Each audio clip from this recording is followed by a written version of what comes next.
So I'm going to go ahead. I'm going to start recording this. So thank you, everybody. Welcome to our live instructional webinars designed to support the Memory Book Online Yearbook program. Today, we will be focusing on functions that relate to building activity and candid pages.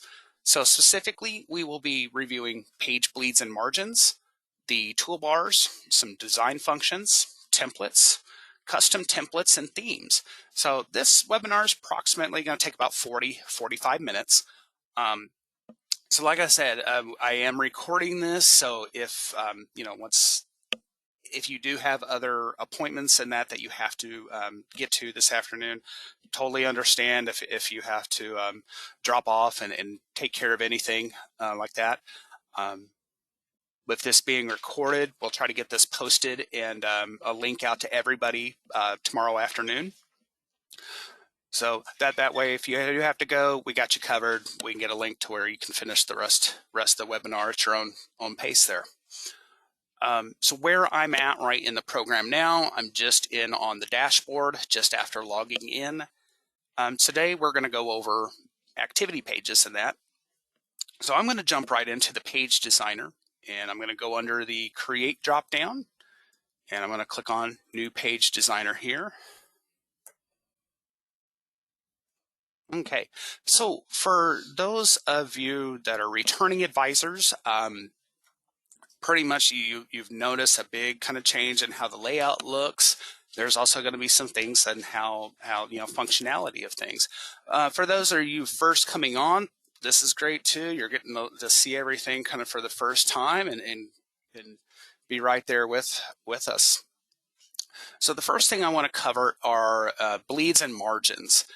And basically it's explaining the concept of what bleed means in terms of printing in that.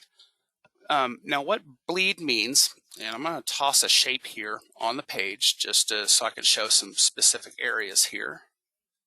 And I'm also going to zoom in. Okay, so what bleed means in terms of printing is bleed means essentially full color that extends beyond the edge of the page. And that's why is that is important, though. Like if you have backgrounds or images or that extend out to the edge of the page, if this is bleeding, the colors extended beyond, then in final production, when your pages go to get trimmed, it'll ensure that you just have full color printing right to the very edge there.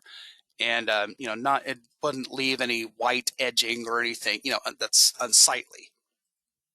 So that's what bleed means. Now, when looking at our page here, the bleed area is indicated by this little bit darker gray strip that runs around here. If I put a shape or anything here, you'll kind of notice it'll kind of shine through to show you what there is going to get trimmed off. But yes, this is bleed area here. Now, when looking at the other lines on the page, this blue line that runs the kind of inside of the page here, these are your margins, or this area is your inside page margins. This is where you'll want to keep any and all important text and images.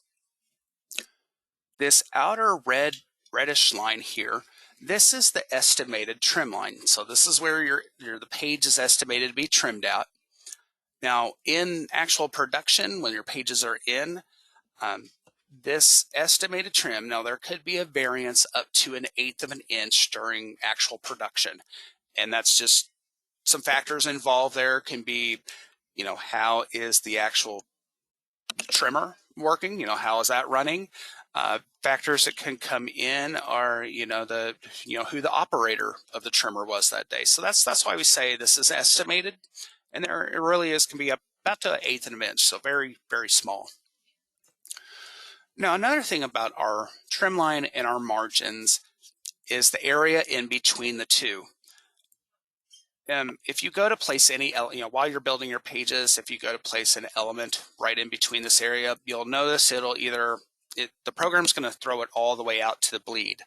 Or if you try to, nudge it down, if I just use my arrow on my keyboard to bring it down, you'll see it's going to snap all the way back into the margin.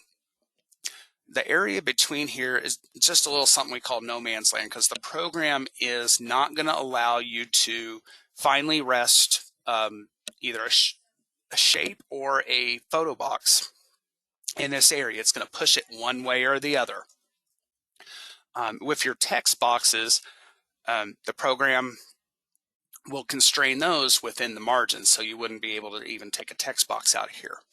But really thought that was important while you're building, to kind of keep these in mind. Just what the term bleed means full color going out, and just let you know what these lines are you're looking at. So red is your estimated trim line, and blue margin here, the blue margin line, this is your safe area to keep everything.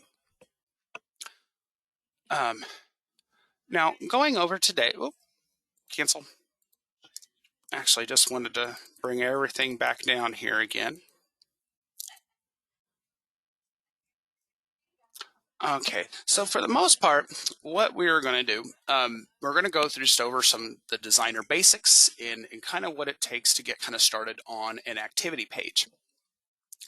Now, before we get going, just kind of looking at the area that we have here, we have our file edit view menus that we can go over a little more, but really right out in front of you, just some quick menu items. We have our undo and redo. If we have text on the page, or spell check. If we need to do a proof page for review, or to do a proof page so someone else can help you review, we still have that here. And this little disc looking icon is our save button. Moving all the way across, we just have our page, our next page, and last page, where you can navigate. And here we have our zoom controls. So you can either just hit plus and go about it that way and bring it in, or you have a drop down. You can choose a percentage.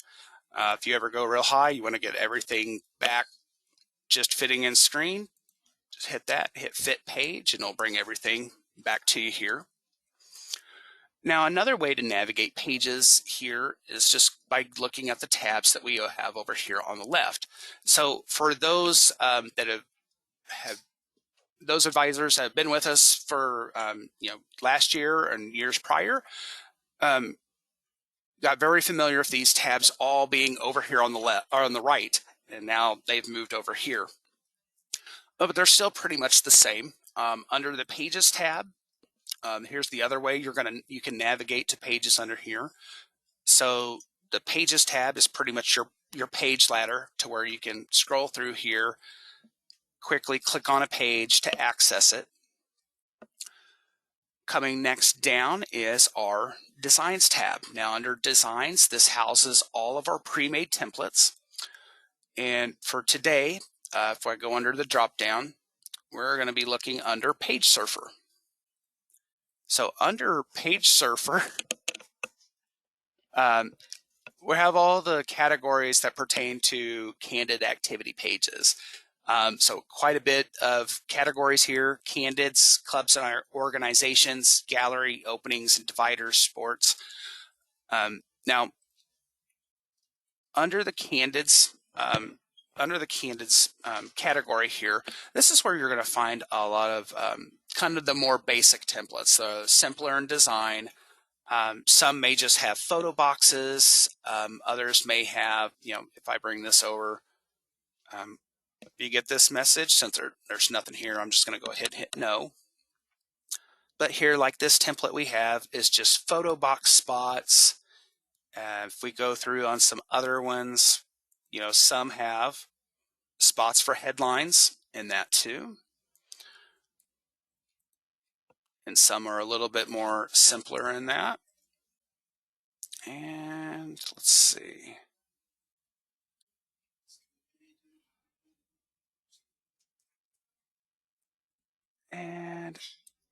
But there's all different ones that you can go through here and do.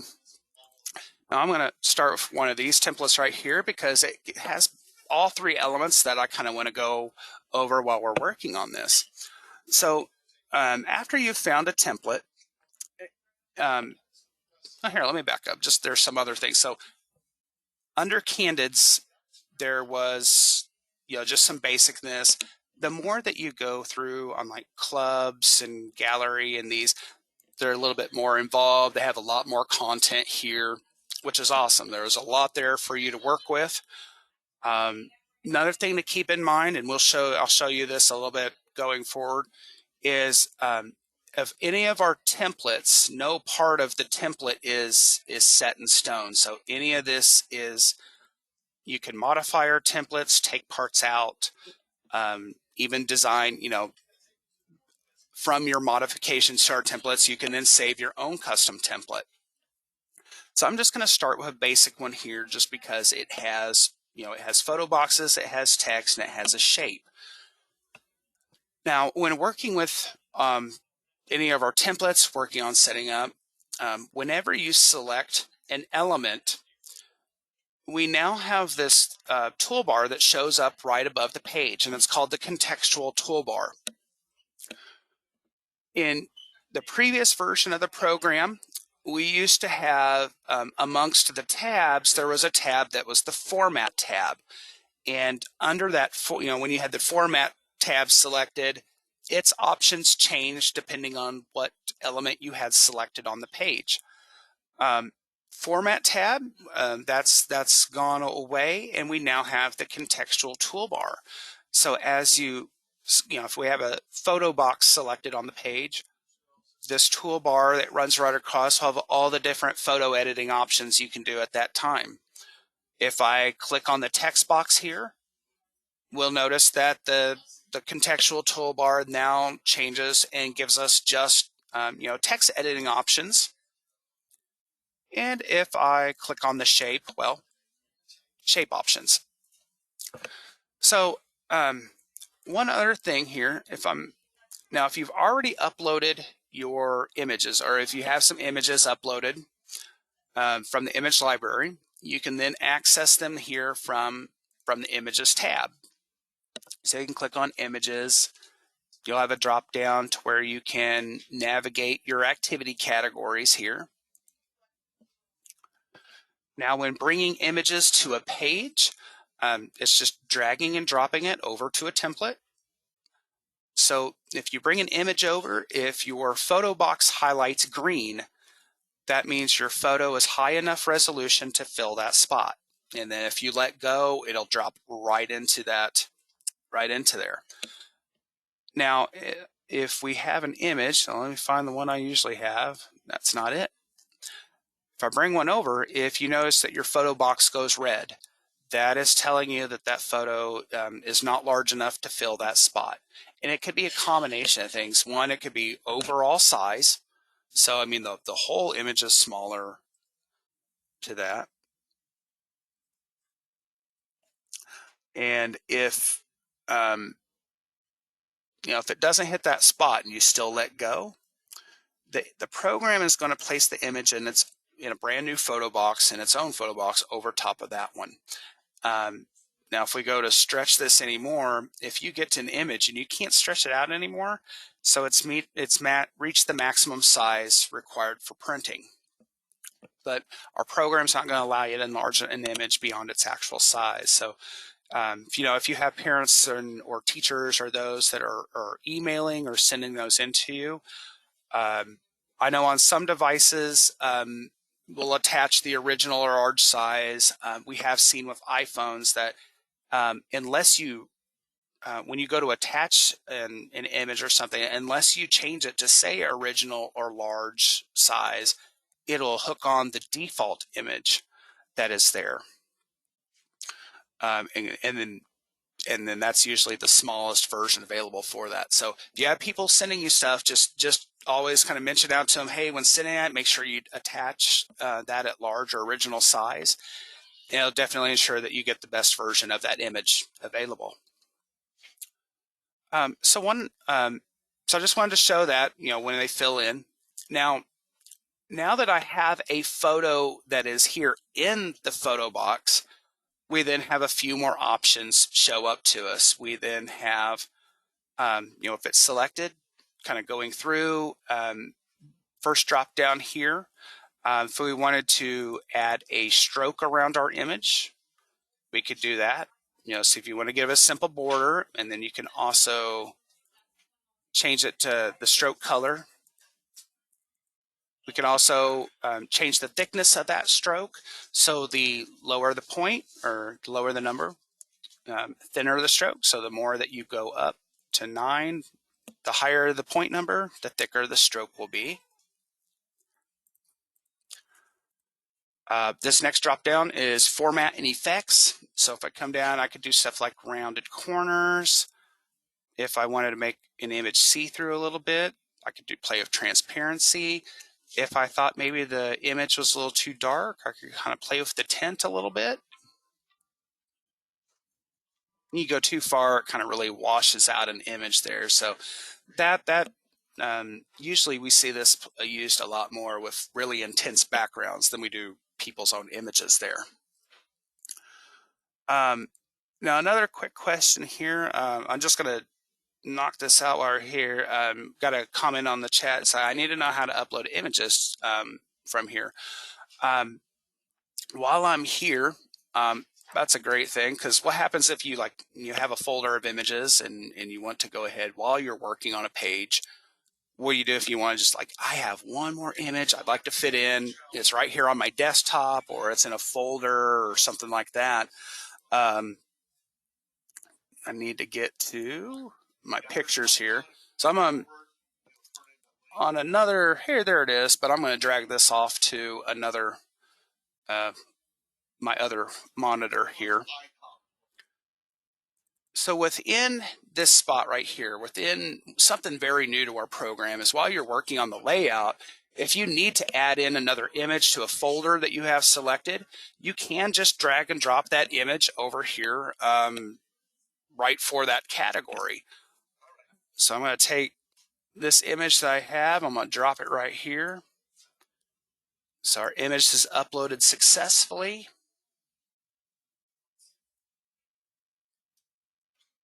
And there it is. Looks like I've used that one before.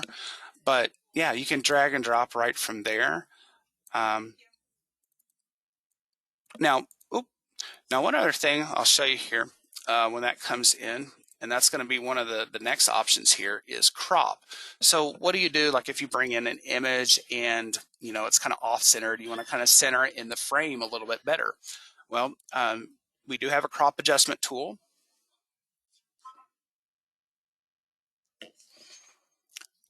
We're going to then hit crop.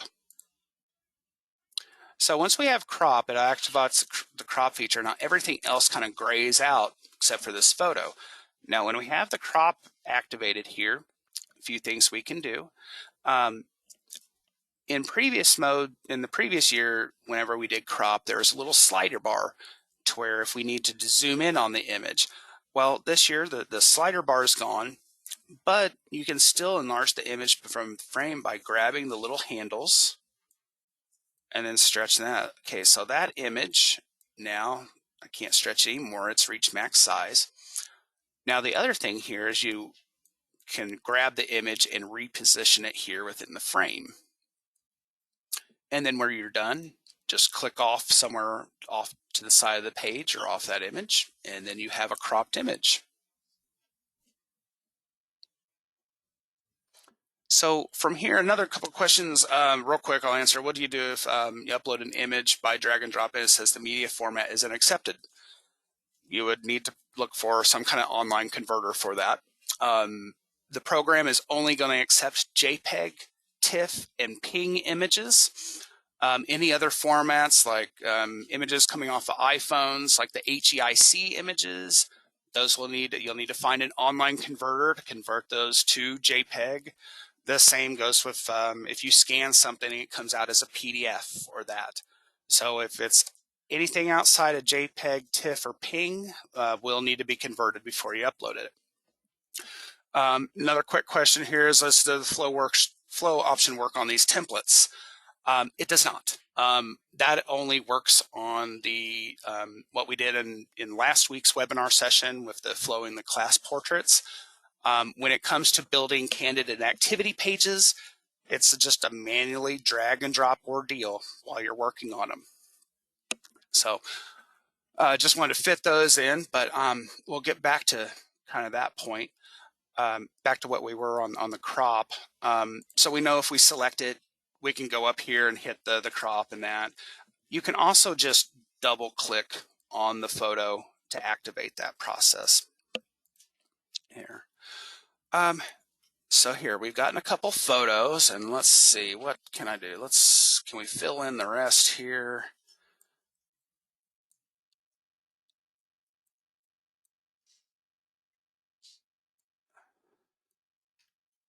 We'll just fill in the rest really quickly and get everybody.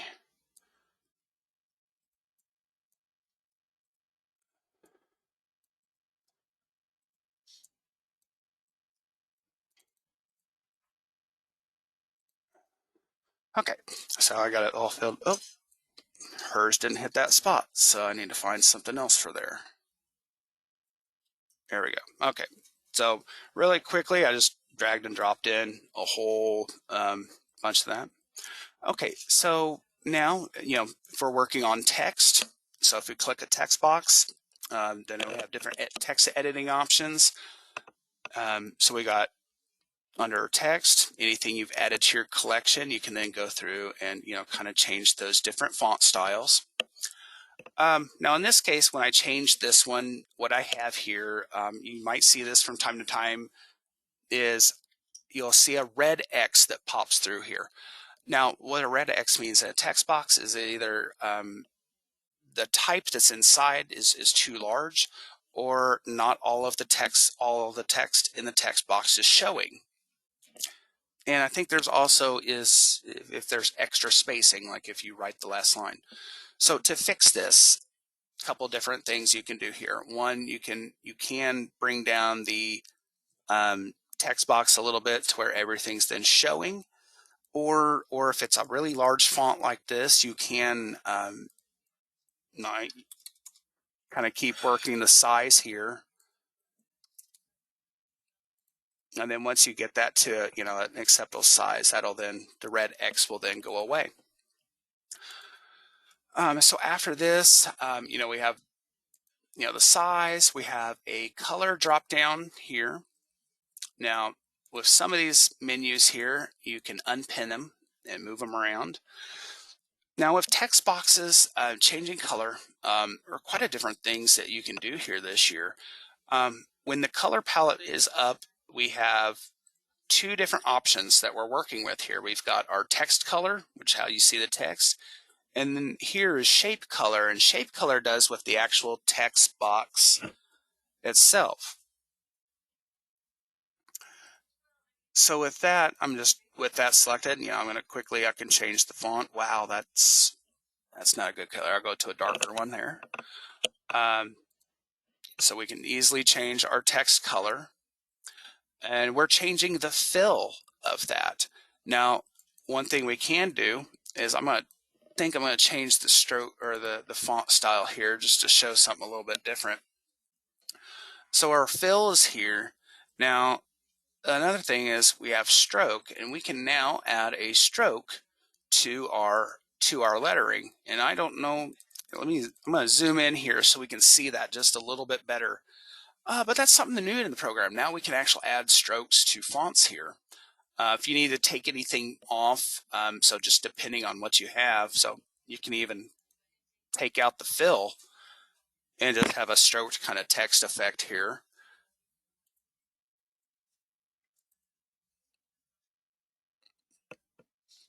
So it's kind of neat. So I'm going to take the stroke off there. Now that was working with just the text itself. Now if we want to work with to change the whole box color, like if you have a heading or that, we can select shape color, and we change the color of our, I had the stroke selected, so that's stroke that would go around here.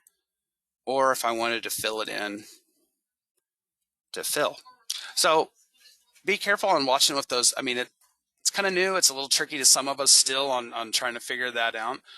Just, if you want to work with the text itself, make sure you have the A selected. If you want to work with the text box, just make sure the shape color box is selected from there. And I'm going to reset all of those except for that. Now shapes play the same way. These really are just accenting banners that you could put there. and then change those, change the color on some of those templates. You don't even, you can remove them, or, stretch out your text box and add a fill that way. That'll stay in the margins. But yeah, basic options on the shapes are just changing color in that. Now, one thing I am going to do here real quick, bring this down. So this was just really quickly kind of bringing this in, showing you kind of what you can do here, adding strokes and that. What I would like to do here real quick, I'm actually going to go back, and I'm going to start with another template here.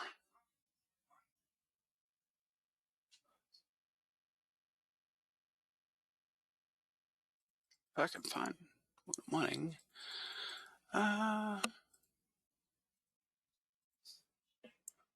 Here we go. Okay, so we're kind of back where we were now. Now, one thing I want to just quickly brief is custom templates, and how you would make anything custom, or if you set something up you then want to use on your other pages. So on any of our templates here, any of these spots can be taken out. You can then come over here, and I'm going to go back down to the next tab in our list here. We'll go to is the Art tab.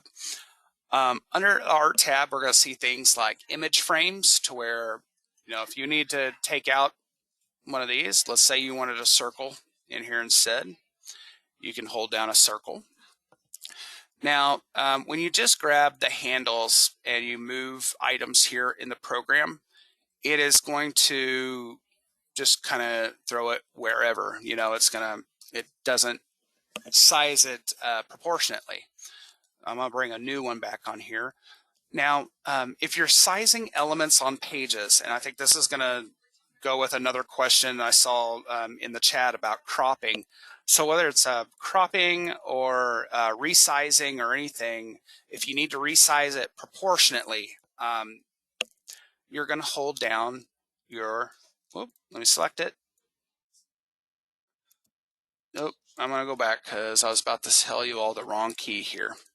So when you have a photo or anything selected, when you grab a corner, hold down your shift key on your keyboard. So when you're holding shift and then you're grabbing it, you'll then see it sizes it proportionately. Here, and I'll keep that same ratio. But yes, that's the trick, whether you're resizing a photo after cropping or just sizing anything here. After you're done cropping or just resizing anything, holding shift will then allow you to resize that element proportionately. So I'm going to take that out, and let's say I'm going to put a paragraph or something in here. So I'm going to go down one tab, and I'm going to go to our text tab. Now, with the text tab here, we used to, in previous year, just used to have an add text box button that was up here. This year, text has its own tab. Now, when you're looking at this year it kind of starts if your text boxes also have styles that are kind of there. So each one of these is just a pre-style that's here in the program. You can add or remove a style. So if you want to go to styles, you can then add your own style. Basically, what a style is for a text box is when you bring this text box onto the page, it already has a font at a particular size and style in that, and you're good to begin working on it, working with it at that point. But any of these that you have here, oh, I didn't save anything I had. So I guess that's a teachable moment here. Just before you leave or go to another area of the page or that, make sure you save your changes right up here. I'll just go ahead and do that now. Back to the styles. you can bring in, any of these are text boxes that you have here. So if you want to add a box in here, you just drag and drop it over. And so it comes already at whatever that font style is, that size. Now, once it's on a page, you're able to change it further from there. So, I mean, once it's on a page, you don't have to keep it at that style. It's a text box where you can go through and you can change, any of the the size and all that. We'll put a text box here.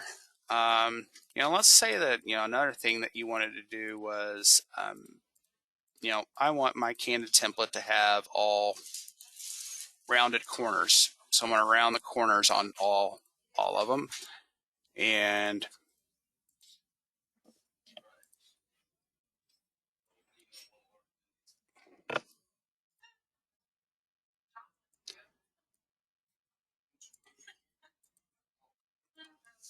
headline, and let's say I just want to take that out completely.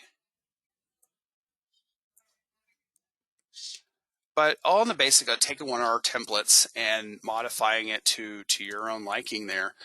Now, from here, if you wanted to, like, okay, this is my template. This is my template. This is what I want to use on other pages. So I'm going to go under File and Save as Template. I'm going to select the page that I want. Now, if you build a 2-page spread, you got both pages, or you just do a 1 page there.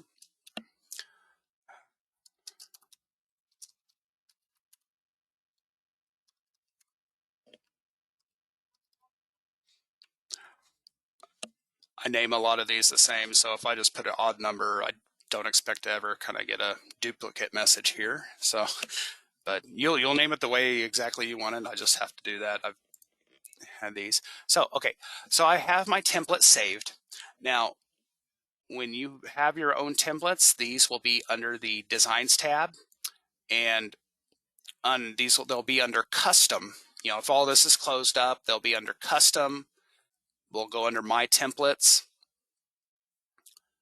We'll go down through your list of templates, find the one that you named it, and just drag and drop that to apply it on the other pages. From here, okay, I got a neat one that just actually came in here. What would you do to make the text vertical? So let's say that you wanted to have a vertical headline down the page. That's a good question. I like that one. What do you do? So on this instance, if you want vertical type, so I'm going to go ahead and I'm going to make my text box kind of narrow here. Has the word headline. When you do vertical type, basically you're going to want to have each letter on its own separate line.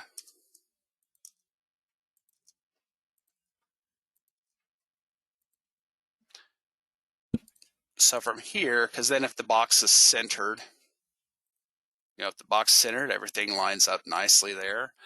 You still could pull it to one side, but having it centered in there looks nice. And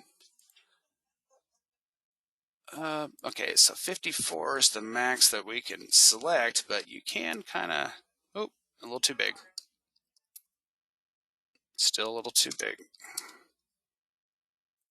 Actually, I've got an extra space. Right here, this is one of those, this is a good moment too while doing this. So this red X, I have the whole word, everything is showing.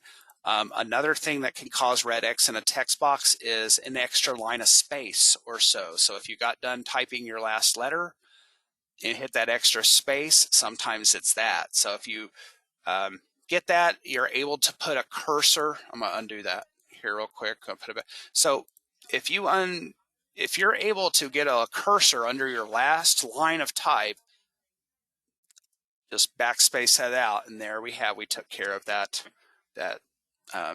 red X issue.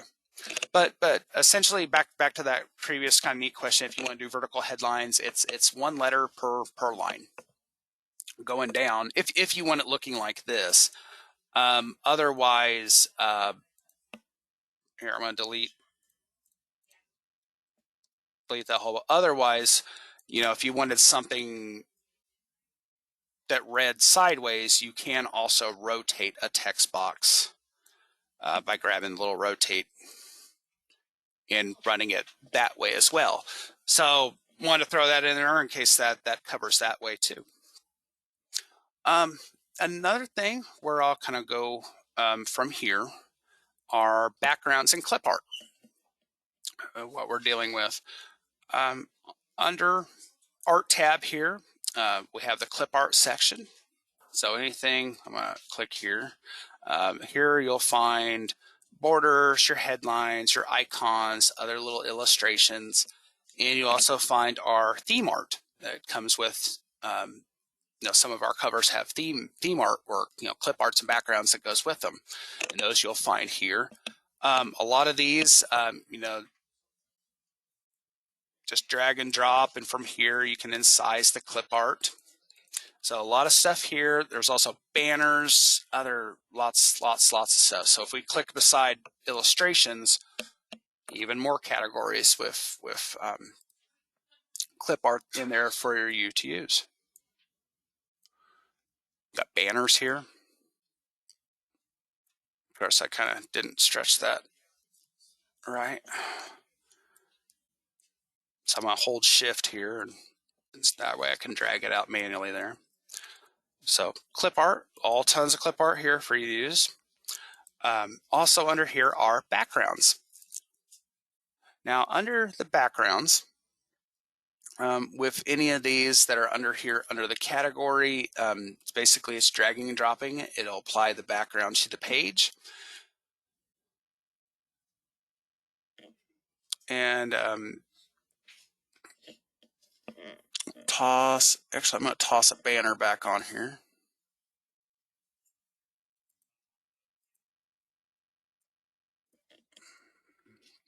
But yeah, there's many possibilities of different stuff here. Just to kind of go, you can layer your stuff as well.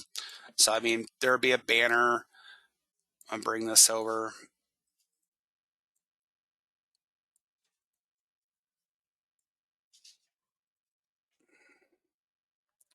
There we go. So I'm going to bring this over. Yeah, it's currently behind there. So if you want to work with layering and stuff like that, over here on the top toolbar, there is the arrange. And here you'll have, bring to front, bring forward. So I can bring forward, it still must be a few layers back. So I'm going to hit bring to front. So yeah, we could definitely, anything here in the program can be layered in that. But back to backgrounds, before I get way too off track here. With backgrounds, we used to, anytime you bring something over,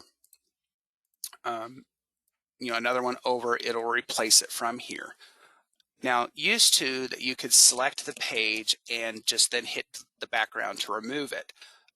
They've changed how that functionality works, and that's way, if you apply the background, then if you're still working on the page and let's say you need to select a whole bunch of items, just click and hold. Well, doing that used to grab the background too, and you could delete it off or that. Now, how it works is you're just selecting just what's on the page. Now, to change your background, you can just drag and drop another one, especially if you're using them from the backgrounds category, you can just drag and drop them over. Now, what happens if, let's say that you want to use maybe some of our theme art or your own images, or even replace, or do a solid color background. What do you do there? Well, here is where we're going to go up. Backgrounds now have their own menu this year, and that's the change background.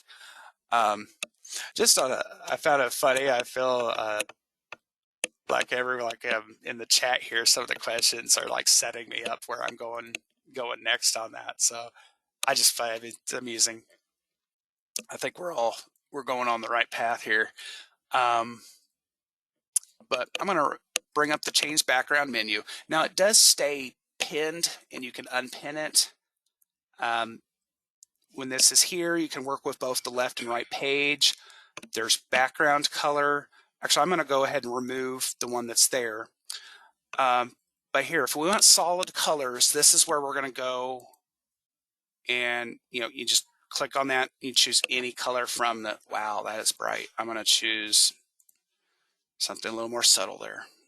That's how we do solid color backgrounds. This used to be a more tedious process where we'd have to add a shape to the page and then add a fill color, and then there was a make background button. This has very much been simplified by just being able to hit a color and there you go. Now, if you have your own images or our theme art, this is how we'll get those applied. So we'll go to choose image. It's going to bring up, select background.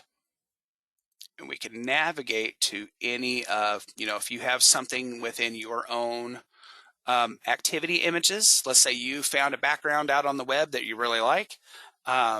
If you do find backgrounds out on the web that you like, just ensure that they are at least 2,000 by 3,000 pixels or higher, and they will fill a page. Another thing to watch out for is where you're getting your images. Just make sure they're not copyright or anything like that. There are tons of royalty-free image and stock image sites that are out there. I would definitely encourage you to look at one of those before doing something like Google Images. Just because if you're on Google Images, there are a lot there that you can use. There also are a lot there that may have copyright restrictions. So when best, try to use a stock image site or royalty-free image site, and that'll get you something that'll keep you in the safe and clear and be able to be used in your book. Let's see. I thought I had my own background in here before, so I'm just selecting through.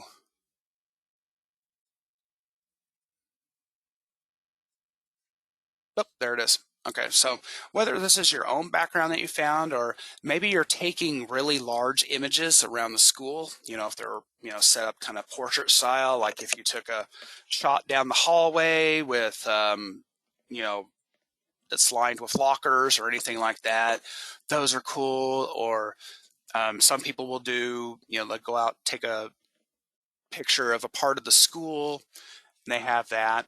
But you come in here, use the select background to navigate and select that image, and then it'll be there. Now, some things, once you're on here with your backgrounds, if your backgrounds are really intense, or let's say that you were doing something neat where you did long shot of the hallway or anything like that, what happens if you kind of want to tint that or take away the intensity? Here also on the, we have the tint tool here, so we can kind of back that off and play with that. But yeah, that's if you're changing out backgrounds or using your own, or even, if we go under here, if you're using one of our themes, so I'm going to go under clip art, and I'm going to open up theme backgrounds. Actually, I need to hit the arrow beside it. So for instance, one cover I know is pretty popular then is argon. So if I click on argon here, it then gives me the options for that. And we can select it.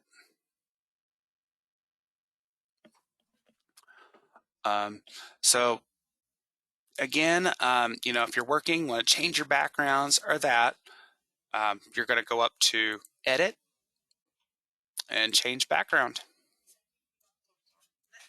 So right here. Real quick, someone asked, and it's a good one, is there a drag and drop way to use your own backgrounds without being in background mode? Unfortunately, no. That's how this works now. Whereas I know we used to have the, you drop your own image on, you go and hit make background. That's been replaced with this whole system here. So if you do have your own backgrounds, yeah, you'll have to go and hit the choose image to navigate to where that is. But good questions, good. So the last thing I want to wrap up here on this afternoon is, if I come down the list, is the history tab. Now the history tab is an advisor only tab, so only the advisor can see this. And what this is useful for is the program keeps track of each and every saved change for each and every page. So since I just saved this, you'll see over here in the corner that the first one showed up there. I've got an earlier restore point. And where this can come in handy, is, let's say you're working on a page. Let's say you start with a basic layout like this. And then you, from there, you start playing with formatting, changing box shapes, backgrounds, putting strokes on images, trying out different features. And then what if you get to a point where you're like, you know what, that was fun, but I want to start over. I know what I want to do with this page now. I want to put it back to the way it was and go from there. Um, if you, as long as you were saving, you can find that earlier point in time. And from there, it keeps, today, yesterday, weeks. You can always just find that earlier point in time, drag and drop it over to the page, and it'll restore it back to that point in time. So just thought it was neat, kind of, if you're working and wanting to test ideas, after you're done testing your ideas on a page, if you want to just quickly go back to the way it was, definitely, pull that back on from the history tab to put you back, and then, save again to where you know that you have that restore point. Alrighty. So, I think we're at a good spot here to kind of wrap through the content on, going over the history tab. If there are, oh, I got a question here. I was about to open this up to a little bit of Q&A. We got just a little bit of time. I can take a few questions. But I'll go ahead and I'll start off with this one. Will history let you go back if you have moved pages around? Very good question. So I'm going to save any of this, and I believe the answer here is yes. I think that page's history is going to follow it. So right quick, what I'm going to do is I'm going to go to the create, and I'm going to go to page mover. Here where we move our pages around, and I'm going to take my 2 and 3 that I was just doing. I'm going to bring that way back into the back of the book. Right. Okay, so where did I put that? I put that at pages 74, 75. So let's go back. Let's take a look at this. Okay, so now I'm back, and I'm back on page 74, 75. And here the histories have come with this page. So you're in good shape there. So if you're moving stuff around, you go back into the history to put something back to a previous time. Those histories follow with those pages. And it's both sides. When you have this open, it is both sides. There is a drop down here to where you can access the other page. And something else you can do too is, if, let's say you're working on a page and it changed to something else, but then you wanted to use your previous stuff for that page on another. Well, something else you can do is, from the history, you can go into another page's history, find that save point, and drag it on as well.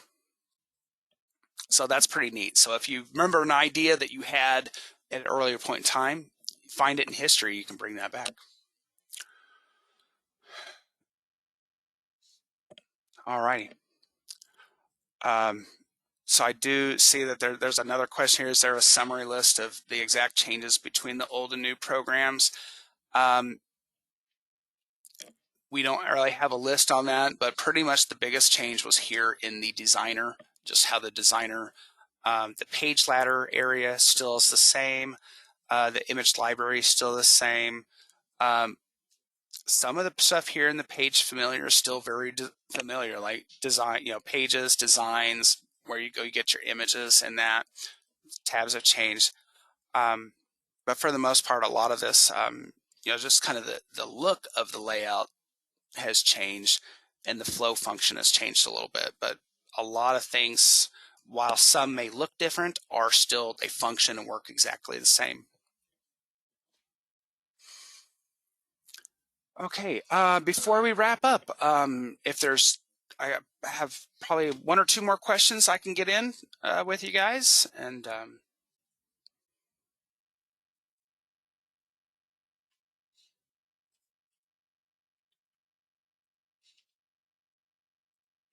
can you use, okay, good one here. Can you use one image to make it a background of a two-page spread? I'm sure you can, as long as you have an image that is created that is large enough. So with those, there are, if it's at least 2000, I've noticed that for a background to do a spread, it'll at least need to be 4500 by 3000 pixels. But on something like that, here I'm going to use this shape. So let's say that you had this image, you brought it onto a page. Well, for it to cross the spread and be applied like that, what you would have to do is basically, you wouldn't be able to use the background controls for this. You would basically bring it on. If it's large enough, you are stretching it to fill the page. Now, once you have it filling the page, what you would then do is go to your Arrange tool, and you're going to send that to the very back. And that way, and another thing I might do is, if you're working with this, if you're wanting to move things around with it selected, what you may, since it's not applied like the other backgrounds, what you may want to do is, after you have it stretched and all that, so you're not worried about deleting it, moving it, or anything like that, come up here to the toolbar and lock it in place. So that way, if it's locked in place, you're, um, you know, if you go to move or select things, you're not you're not worried about selecting the background.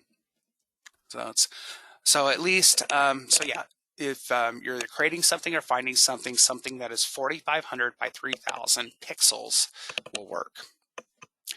All right, and the last thing question I'll go with today is, can you show us how to hide or lock other pages and image folders from other uses?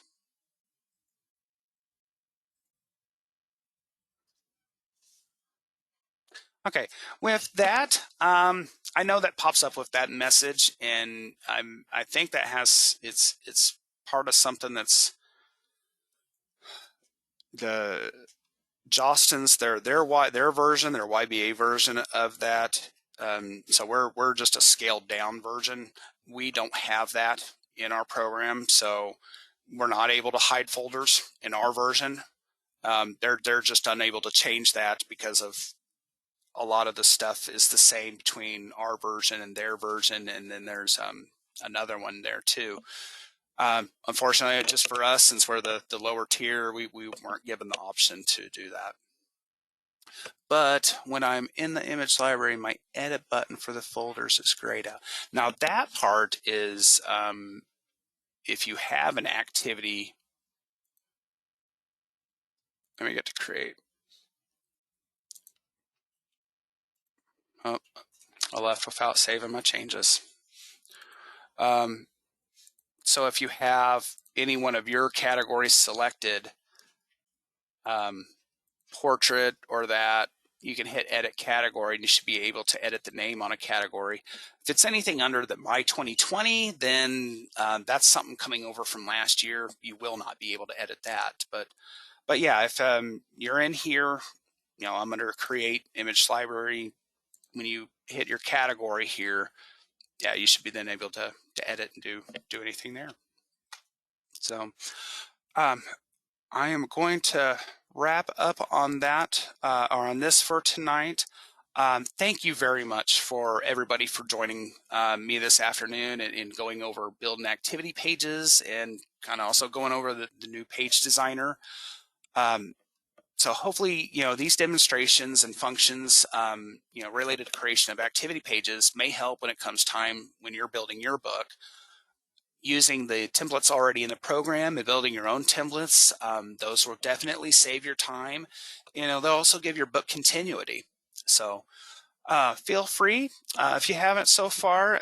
There's been emails going out with a link to our registration. Next week we are going to cover the final steps of the yearbook building process. So we're going to go over the final stages where we show you, reviewing your pages, submitting proofs and stuff like that to win your time to send it in. So again, thank you everybody. It's been a good afternoon.